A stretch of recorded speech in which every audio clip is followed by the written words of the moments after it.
The wind howled around the ancient stone tower of the lighthouse, a sentinel against the stormy sea. Ewan MacLeod stood by the large, fogged window, watching the light sweep across the churning waves. He had come to this remote Scottish island seeking solitude, hoping the isolation would soothe the wounds left by the war. The lighthouse, with its rhythmic, steady beam, had become a silent companion in his lonely vigil. As the night deepened, Ewan's thoughts wandered to the island's history. Eilean Mor was steeped in lore, with tales of shipwrecks, lost souls, and ghostly apparitions. The lighthouse itself was rumored to be haunted, a story Ewan had dismissed as superstition. But tonight, the air felt different, heavy with an unspoken tension. Ewan shook off the unease, attributing it to the storm's intensity. He made his rounds, checking the light and the machinery. As he descended the spiral staircase, a sudden chill swept through him. He paused, listening. Faintly, over the wind's roar, he heard a sound, a soft, mournful cry, like someone calling out in the night. He rushed to the window, peering into the darkness.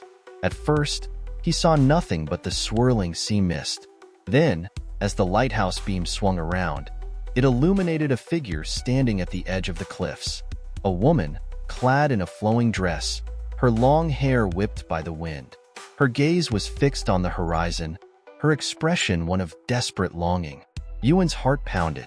The cliffs were dangerous, especially in such weather.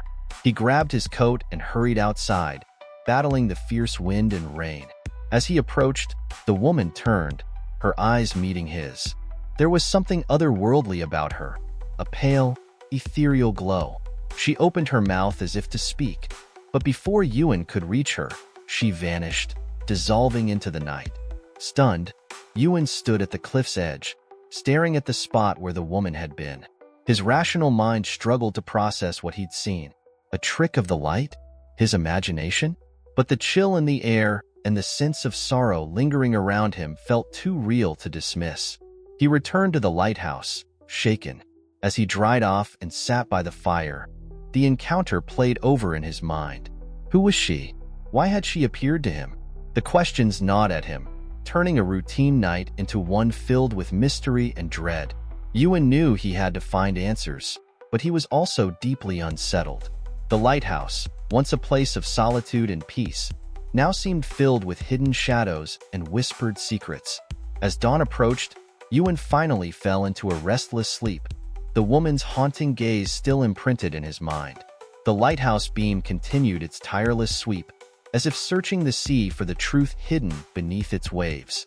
The following day, Ewan awoke with the unsettling memory of the apparition still vivid in his mind. Determined to understand what he had seen, he decided to delve into the history of the lighthouse and the island. He recalled that Morag, the local historian, had mentioned the lighthouse in passing during one of their rare conversations. Perhaps she could shed some light on its past. Ewan made his way to the small village nestled in a sheltered cove on the island's eastern side. The village was quiet, its narrow lanes and stone cottages huddled together as if bracing against the wind. He found Morag in the village library, a quaint building filled with dusty tomes and relics of the island's past. Morag greeted him with a curious look. Ewan was not known for social visits, and his appearance clearly intrigued her. As they settled into a quiet corner, Ewan recounted his experience, careful to omit any mention of ghosts, fearing he would be taken for a fool. Morag listened intently, her expression growing serious.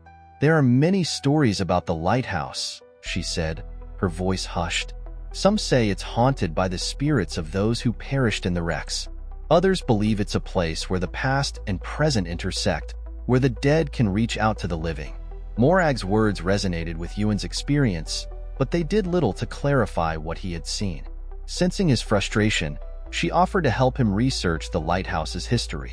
Together, they combed through old records and journals, piecing together the story of the island's most prominent landmark. It was during this search that Ewan discovered an old journal hidden in a stack of books. The journal, bound in weathered leather, bore the name of the lighthouse's former keeper, Angus MacLeod. The name startled Ewan. MacLeod was a common name, but he had not known that a possible relative had once tended the same light. Ewan and Morag pored over the journal, which detailed the daily life of Angus and the events surrounding a tragic shipwreck that occurred nearly a century ago. The ship, carrying a young couple fleeing from an arranged marriage, had been caught in a storm and dashed against the rocks. The woman, Elspeth, was said to have been of noble birth, while her lover was a common sailor. The tragedy shocked the island, and whispers of a curse and ghostly apparitions had persisted ever since. As they read, Ewan felt a chill. The description of Elspeth matched the apparition he had seen almost perfectly. The journal hinted at a cover-up, suggesting that the wreck was no accident but an act of sabotage, possibly linked to the young couple's forbidden love. Ewan and Morag were left with more questions than answers. Who had sabotaged the ship, and why? What role did Angus MacLeod play in these events? And most importantly, what did the spirits want from Ewan? The discovery of the journal only deepened the mystery. Ewan felt a growing responsibility to uncover the truth, not only to lay the spirits to rest, but also to understand his own connection to the island's past. As they left the library, Morag promised to continue digging for more information, while Ewan prepared himself for whatever lay ahead. Ewan and Morag spent the next several days immersed in research, determined to uncover the truth behind the shipwreck and the mysterious apparition. The island, though small, held a labyrinth of secrets buried in its history, whispered in the tales passed down through generations. Morag's connections with the older villagers proved invaluable. She was able to access private family records and letters, revealing a complex web of relationships and rivalries. They discovered that Elspeth was indeed a woman of noble birth, engaged to a wealthy landowner's son.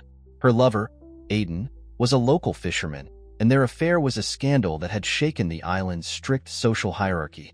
As they pieced together the story, it became clear that many on the island had reason to resent the couple. The landowner, angered by Elspeth's rejection, and others who saw the affair as a betrayal of social norms. The journal entries grew more cryptic, hinting at a conspiracy to prevent the couple from leaving the island together. Ewan felt a growing sense of urgency. The more he learned, the more he felt connected to these lost souls, as if they were reaching out to him across time. His nights were restless, haunted by dreams of the shipwreck, the stormy sea, and Elspeth's despairing eyes. Each day, he would return to the lighthouse with a sense of foreboding, the weight of unfinished business pressing down on him. The island's current residents, however, were less than supportive. Rumors spread quickly, fueled by superstition and fear. The villagers viewed Ewan's inquiries as a disturbance to their peace, a reopening of old wounds best left undisturbed. Fergus, the village elder, was particularly vocal, warning Ewan and Morag to abandon their quest. The past is best left buried, Fergus insisted, his eyes hard with warning. Some truths do more harm than good. But Ewan was undeterred. He sensed that the island itself was trying to keep its secrets hidden, the fog and storms a manifestation of the restless spirits. As he continued his research, the lighthouse became more active with supernatural phenomena. Objects moved on their own, cold drafts swept through rooms, and disembodied voices whispered in the dark. Morag, too, was affected.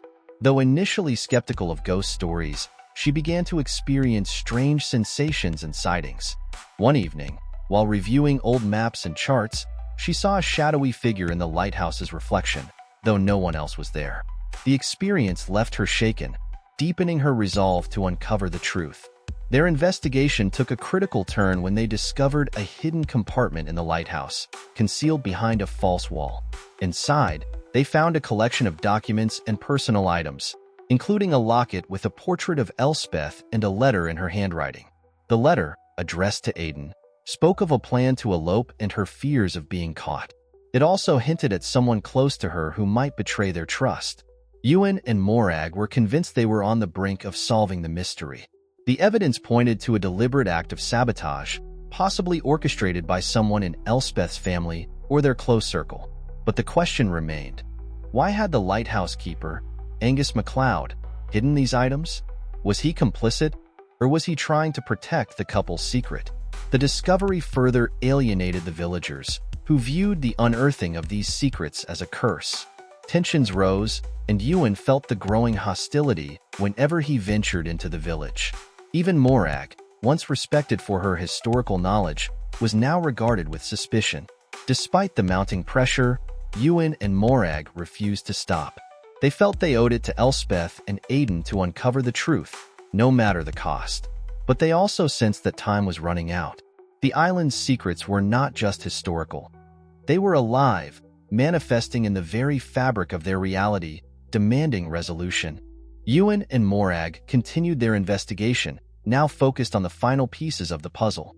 The hidden compartment's discovery had given them crucial insights, but many questions remained unanswered.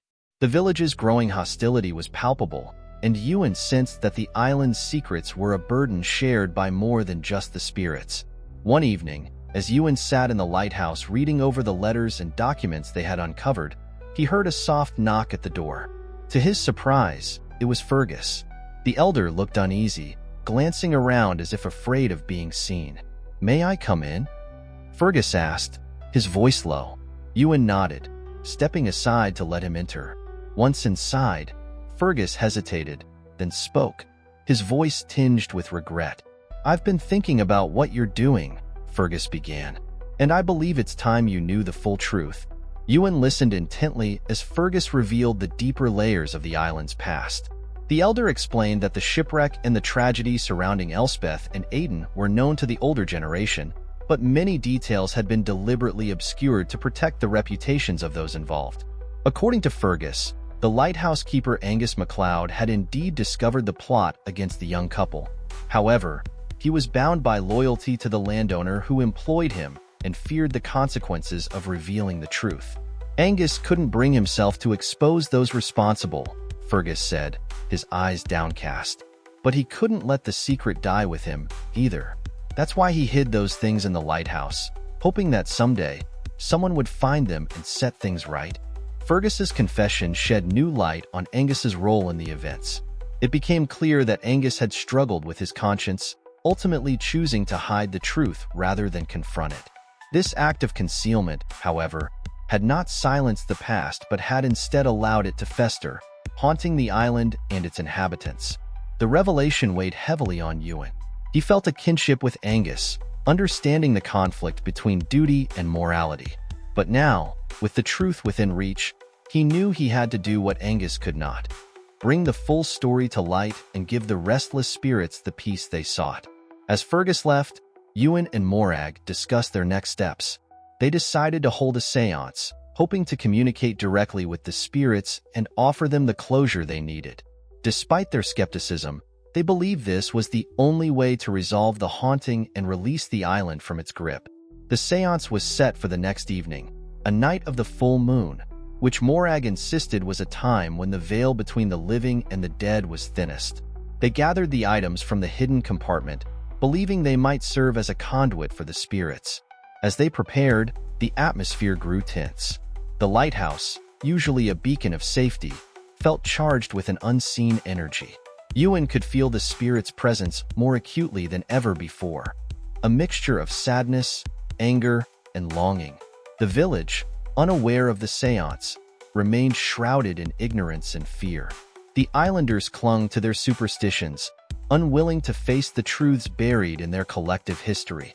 Ewan knew that what they were about to do would not only confront these spirits, but also challenge the living to acknowledge the darker aspects of their past. The stage was set for a confrontation that would either bring peace to the island or deepen the rift between the living and the dead. As the sun set and darkness enveloped the lighthouse, Ewan and Morag steeled themselves for what was to come, hoping that their actions would finally put an end to the haunting and allow the island to heal. The night of the séance arrived, bringing with it an air of anticipation and dread. The sky was clear, and the full moon cast an eerie glow over Eilean Moor, illuminating the rugged landscape and the towering lighthouse. Inside, Ewan and Morag prepared for what they hoped would be the final act in uncovering the island's dark secrets. They arranged the items from the hidden compartment in a circle on the floor: the journal, the locket with Elspeth's portrait, and the letter. Morag lit candles around the room, their flickering flames casting long shadows that danced along the walls. The air felt charged, thick with the weight of the past and the spirit's restless presence. Ewan glanced at Morag, who nodded in reassurance. They sat on the floor, hands joined, and Morag began to speak, her voice steady despite the tension in the room. "We call upon the spirits of Elspeth and Aidan, and all those lost in the tragedy of the wreck," she intoned. "We seek to understand your pain and to help you find peace. If you are here, please show us a sign." For a moment, there was nothing but the sound of the wind outside, whispering through the cracks in the stone walls. Then, a chill swept through the room, extinguishing the candles in a sudden gust. The temperature dropped sharply, and Ewan felt a tingling sensation, as if unseen eyes were watching him. A faint glow appeared above the items, and slowly, the spectral forms of a young woman and a man materialized. Elspeth and Aidan stood before them, their faces pale and ethereal, eyes filled with sorrow. Ewan's breath caught in his throat. The vision was both beautiful and heartbreaking. "Why have you disturbed us?" Elspeth's voice was soft, echoing as if from a great distance. Her gaze was intense, piercing Ewan's soul. "We wish to help you," Ewan replied, his voice trembling, "to bring peace to your spirits and to set right the wrongs of the past." Elspeth and Aidan exchanged a sorrowful glance. Aidan spoke next, his tone heavy with regret. "We were betrayed, our love deemed unworthy. They sought to keep us apart, and in their ignorance, they caused our deaths." Morag, gathering her courage, addressed the spirits. "We have learned of the sabotage, the plot against you. Those responsible have long passed, but their deeds have left a stain on this island. We want to help you find closure." Elspeth's expression softened, a glimmer of hope in her eyes. "We seek justice, not vengeance. We wish for the truth to be known, so that our souls may rest." A sudden crash echoed through the lighthouse, and the building trembled. Outside, the wind had picked up, howling fiercely. The candles reignited spontaneously, casting a harsh light on the scene. Ewan realized that the spirit's presence was affecting the environment, drawing on the emotions and energies surrounding them. As the storm intensified, the lighthouse's beam faltered, flickering in and out. It was as if the building itself was reacting to the seance, resonating with the turmoil of the past. The villagers, sensing something amiss, had gathered outside, their faces illuminated by the moonlight. They watched in fear and awe as the lighthouse seemed to come alive with supernatural force. Fergus, standing at the forefront, looked up at the lighthouse with a mixture of fear and resignation. He had shared the truth with Ewan, and now he understood that the island could no longer hide from its history. The spirit's demand for justice was a call to the living to acknowledge their ancestors' sins and to seek redemption. Inside, Elspeth's voice rose above the storm. "Tell our story. Let the truth be known, so that we may find peace." Her form began to fade, as did Aidan's, their expressions softening as if a weight was lifting from their shoulders. Ewan, filled with a profound sense of responsibility, nodded. "We will," he promised. "We will tell your story." With a final, mournful look, the spirits vanished, leaving Ewan and Morag alone in the now quiet room. The storm outside subsided, and the lighthouse's beam resumed its steady sweep. The air felt lighter, as if the island itself had released a long-held breath. As they stepped outside, the villagers looked at them in silence, their expressions a mixture of relief and uncertainty. Ewan knew that the hardest part was still to come, telling the truth and facing the consequences. But he also felt a deep sense of peace, knowing that the spirits could now rest. As the dawn broke over Eilean Moor, the island seemed to hold its breath, the air thick with anticipation. Ewan and Morag stood outside the lighthouse, feeling the eyes of the entire village upon them. The tension was palpable. The seance had stirred long-buried emotions and fears among the villagers, and now the truth needed to be confronted. Fergus stepped forward, his face lined with worry and resignation. He had been a guardian of the island's secrets, but now he realized that the burden of silence could no longer be carried. He addressed the gathered crowd, his voice firm despite the turmoil within. "The spirits have spoken," Fergus began. "The past we have tried to bury has returned to haunt us, demanding justice. The tragedy of Elspeth and Aidan is not just a tale of lost love, but a reflection of our own ancestors' actions we must now acknowledge." The villagers murmured, their expressions a mix of fear, confusion, and defiance. Some shook their heads, unwilling to accept the reality of the situation. Others looked to Ewan and Morag, seeking guidance and understanding. Ewan stepped forward, feeling the weight of responsibility. The lighthouse holds more than light. It holds the memories and pain of those lost in the tragedy. Elspeth and Aidan were betrayed by those they trusted, and their spirits have been trapped, unable to find peace. We must tell their story not as a legend, but as a truth that has shaped this island. As he spoke, the lighthouse suddenly shuddered, and a loud crack echoed through the air. The crowd gasped as a bolt of lightning struck the tower, igniting the topmost part of the structure. Flames licked up the walls, and thick smoke began to pour into the sky. Panic spread among the villagers, and they scattered, shouting for help. Ewan and Morag, however, did not move. They realized that the fire was more than a physical danger. It was a symbolic cleansing, a release of the pent-up emotions and secrets that had weighed down the community for so long. With a sense of urgency, Ewan rushed back into the lighthouse, ignoring Morag's cries to stay back. He knew he had to save the journal and the artifacts, symbols of the truth that needed to be preserved. As he ascended the stairs, the heat intensified, and the smoke stung his eyes. But he pushed on, driven by a determination to see this through. He reached the room where they had held the séance, now filled with smoke and flames. Grabbing the journal and the other items, he made his way back down, his lungs burning and his vision blurring. Just as he reached the ground floor, a beam collapsed behind him, sending sparks flying. Ewan stumbled out of the lighthouse, coughing and gasping for air. The villagers had formed a bucket line, desperately trying to douse the flames. Morag rushed to his side, relief flooding her face as she saw he was unharmed. "The journal, it's safe," Ewan managed to say, holding up the smoke-stained book. As the fire finally succumbed to the villagers' efforts, the lighthouse stood charred and damaged but still standing. The crowd gathered, their faces reflecting a mix of fear, awe, and a dawning realization. The lighthouse, once a symbol of guidance, had now become a beacon of truth, illuminating the dark corners of their history. Ewan knew that this was a turning point. The villagers would have to face the truth, just as he and Morag had. The spirit's presence had forced them to confront their past, and now it was up to them to decide how to move forward. As the sun rose higher, casting a warm glow over the island, Ewan felt a sense of hope. The hardest part was over, but the journey of healing and reconciliation was just beginning. He looked at Morag, who nodded in silent agreement. They had done what they could, and now it was up to the islanders to take the next steps.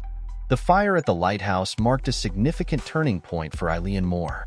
In the days that followed, the islanders were forced to confront the truths that had been unearthed. The charred structure stood as a stark reminder of the past, a symbol of the hidden histories that had shaped their community.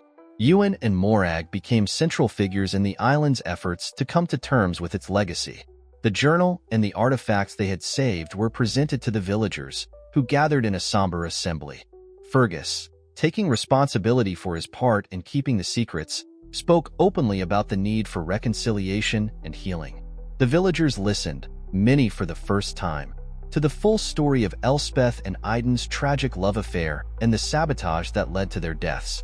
There were tears and gasps as the reality of their ancestors' actions sunk in.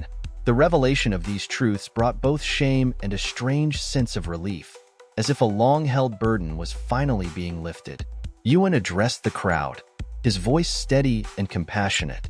The spirits of Elspeth and Aidan sought justice, not revenge. They wanted their story to be known, their voices to be heard. We cannot change the past, but we can honor their memory by acknowledging the truth and ensuring that such actions are never repeated. The impact of his words was profound. The islanders, many of whom had been skeptical or fearful of the supernatural aspects of the events, began to understand the deeper implications of what had occurred. The séance and the fire had been catalysts for change, forcing them to re-evaluate their beliefs and their relationship with the island's history. In the following weeks, a restoration effort began to repair the lighthouse. The work was not just about physical reconstruction, but also symbolized a collective desire to rebuild trust and unity within the community. The villagers came together, sharing stories, memories, and support, bridging gaps that had long divided them. Ewan and Morag continued to play key roles, helping to document the island's history more accurately and respectfully. They worked with Fergus and other elders to create a memorial for Elspeth and Aidan, a gesture of acknowledgement and peace. The memorial became a place for reflection, a reminder of the power of truth and the importance of facing the past. For Ewan, the experience had been transformative. He had come to the island seeking solitude, hoping to escape the shadows of his own past. Instead, he found himself deeply connected to the island's history and its people. The journey had not only uncovered hidden truths, but also helped him confront his own fears and uncertainties. Morag, too, felt changed. Her initial skepticism about the supernatural had given way to a deeper understanding of the complex interplay between history, memory, and belief. She had found a new purpose in helping to preserve the island's true history, ensuring that future generations would learn from it. As the restoration of the lighthouse neared completion, the islanders held a ceremony to rededicate the beacon. It was a poignant moment, filled with hope and renewal. The light that once guided ships safely to shore would now also serve as a symbol of the island's journey towards healing and reconciliation. Ewan stood beside Morag, watching as the lighthouse beam cut through the night sky. The air was cool and crisp, filled with the scents of the sea and the earth. He felt a deep sense of peace, knowing that they had done their part in helping the spirits find rest and the island find a new path forward.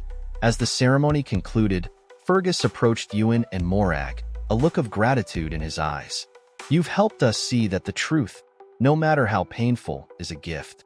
It allows us to grow, to learn, and to move forward with a clearer conscience." Ewan nodded, feeling the weight of the words. The island's journey was far from over, but it was on a path toward healing. He looked out over the gathered crowd, seeing the faces of people who had become more than just neighbors. They were a community bound together by shared history and a newfound commitment to truth. As the first stars appeared in the sky, Ewan and Morag knew they had helped spark a change that would resonate for generations. The lighthouse, once a silent sentinel, now stood as a beacon of hope and a reminder that even in the darkest of times, light could find a way to shine through. If you're eager to explore more mysteries and adventures beyond our own world, click on the video appearing on your screen now. Dive into another thrilling sci-fi story from our Sci-Fi Story Vault and continue your voyage into the unknown. Don't forget to subscribe for more tales from the cosmos. The universe is vast, and its stories are waiting for you.